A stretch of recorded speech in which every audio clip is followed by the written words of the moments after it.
Mime is non-verbal physical communication to tell a story or to explore an image. Mime relies on the imagination of the audience and the performer to fill in the details of what is not actually present.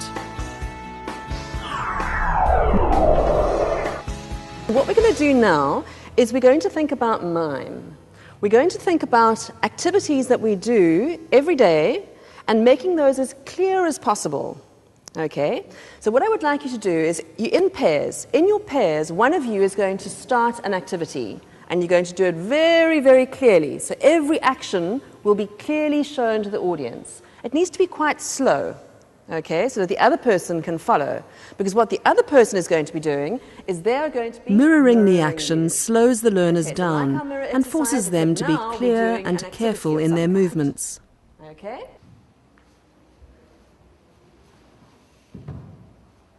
And freeze. Freezing the action at different points focuses the learner's attention on what they are doing and how they are using their bodies to demonstrate the action. These ideas can be developed to create small mimed dramas. Being pulled very strongly by something. Okay, good. And stop there. Freeze for a moment. Perfect. Okay, do you see how much energy there is in that freeze? That's beautiful. Okay, relax. What were you being pulled by? A shark. So you were fishing. Okay, great. And let's see this one. And unfreeze.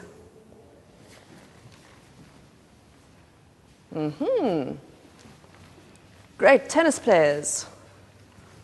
So what we're going to do now is we're going to think about location, about places that we can be, and how we can show those places through mime, through our bodies. Okay? And we're going to do that by creating tableaus. So tableaus are still pictures.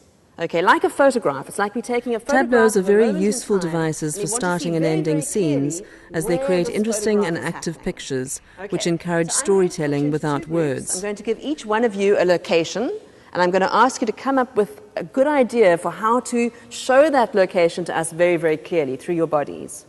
Okay, so you form a group, and you form a group, and your location is... The locations are communicated only to the group working on the tableau. Your location is? Okay, so off you go. Think about how you can use levels. Think about how you can use your space. Interestingly, think about what actions you can do. Negotiating choices encourages group consensus in the decision-making and ensures that all the learners feel responsible for the final product.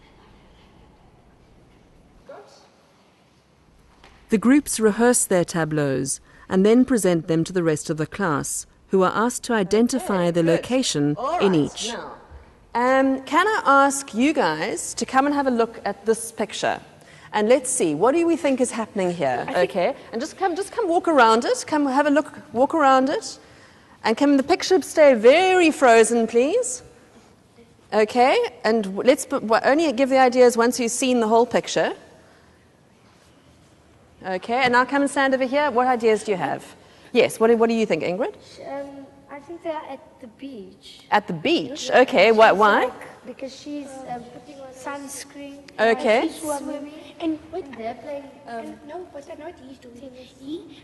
He's on that skate, but in a speedboat, he's pulling him so he pulls there, so he like skis on. Here the audience explains their interpretations of the pictures that they are seeing. They see two possibilities in this picture. Okay, so we've got two options here, a beach or a sports tournament. That she's swimming, they're playing sport, and she's just sort of watching in the audience and putting on sun lotion, or they're at the beach, she's in sun lotion, she's swimming in the sea, and these guys are playing on the beach. Are those our two options? Yeah, beach. Beach, okay, so what could we do to make there only be one option? Is there something we could ask them to change in the picture that would make it even clearer, so that we would know definitely that it is the beach? The audience gives suggestions to clarify the picture and to make it even clearer. Okay, so you want him to be on a speedboat. You want him to be water skiing. Okay. All right. Do you want to try that? Okay, so can you change your position for us? And let's see if it makes the picture any clearer. Okay, can I ask the audience to come out of the picture? Okay. And then what you can do?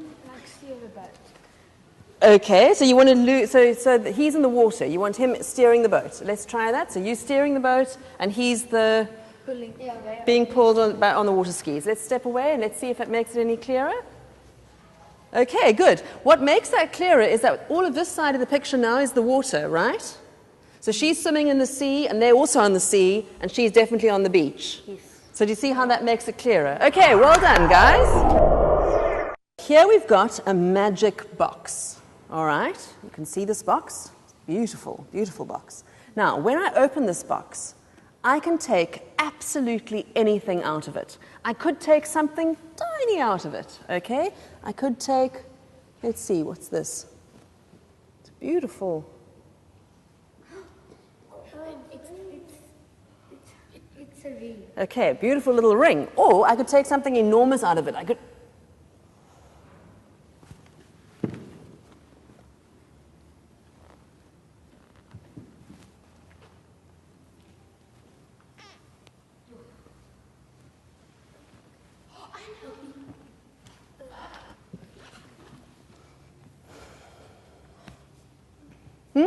A tree. Okay, so a whole tree can come out of a box, if you like.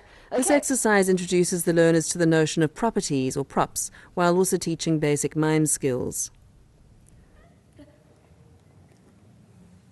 What do you think it is? A t-shirt. A t-shirt? Okay. Anyway, it could have been a necklace. Okay.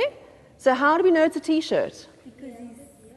Okay, because he's holding it here. But maybe there's more you can do to show us that it's a t-shirt. Yeah? Do you want to try it on, maybe? There we go. Now we know very clearly it's a t-shirt. Okay, so take your t-shirt off, put it back in the box. Great. And be very careful with it. So whenever you are working with props, you want to treat them with respect, okay, even when they're imaginary, and pass your box along. By always reminding learners to put their object back in the box, they learn respect for what they have created. Okay.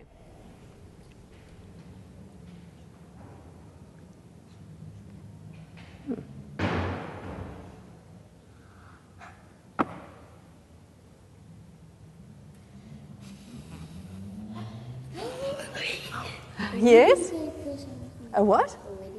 A wedding cake. Demonstrating emotional reactions to the object starts to develop storyline and character and is a basic building block for drama. So, what we're going to do now is we're going to think about characters. We're going to make characters. The way we're going to do this is in our pairs, we are going to have one person being a sculptor and the other person being a lump of clay. And that lump of clay is going to be turned by the sculptor into a statue of a particular character. So for example, let's say this is my lump of clay, all right? If I want that arm to go up, I'm going to have to put it there, all right? If I want the fingers to be open, I'm going to have to do that myself. I can't talk to him because he's a lump of clay. This exercise introduces the learners to the notion of physical characterization through exploring body language and attitude. Think about all the detail. Think about the hands. Think about the legs. Think about whether you want knees bent or straight. Your character doesn't have to stand. They could sit or they could bend. Make sure that they can hold their position. They're going to be still for quite a time, so don't be unfair on them. Okay, great. So now we're going to walk around these statues. We're going to have a look at them. We're going to see what kind of people they seem to be, okay? What I would like you to do is, as you're having a look at them, see if you think that any two of these statues could maybe work together, all right? They could be in the same scene. So let's have a look. So can you move one of them, all right, and put them in relationship with this one? Here, two statues are brought together to create a tableau. The tableau indicates a relationship and gives possible story suggestions. How close? Okay, you can't change the statue, but you can change where he is in relation to the other one. Okay. What do you think is happening in this story? Mm-hmm. She's very anxious, very scared, yeah? So he's right, so there's a whole list of her crimes here and on this piece of paper, and he's saying, She's trying to get her way out of it by smiling at him and being cute. Okay, but she's also quite scared. Okay, great. So remember your positions, guys, and you can relax. So I'm going to clap my hands, and you're going to come to life, and you're going to do the scene, and then when you've both had something to say, you might be in a different position, you're going to freeze again. Okay, when I say freeze. So let's try that. And So this is what you did. The tableau can be used to lead into short improvised scenes.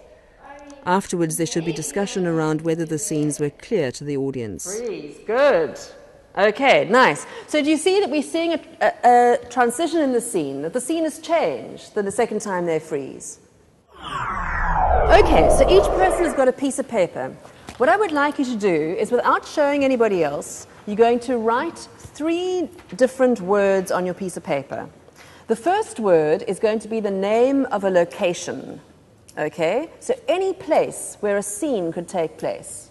Okay, earlier we had the tableaus of the beach and the taxi rank. Okay, any place that you like. So can you write your first word on one of the sections of your piece of paper? Learners are asked to write down 3 words: Nice and clearly. a location, a character, and a prop. And then I'd like all the locations. These over here. words are separated into 3 piles, over here. 1 for location, 1 for character, and 1 for prop. And all the characters over here. Each group then selects 1 word randomly from each pile. Using this process, groups may select unusual combinations of words. This encourages creativity and makes for more interesting stories. The learners discuss and decide on their story. They rehearse their story and look for a clear beginning and ending tableau. Great.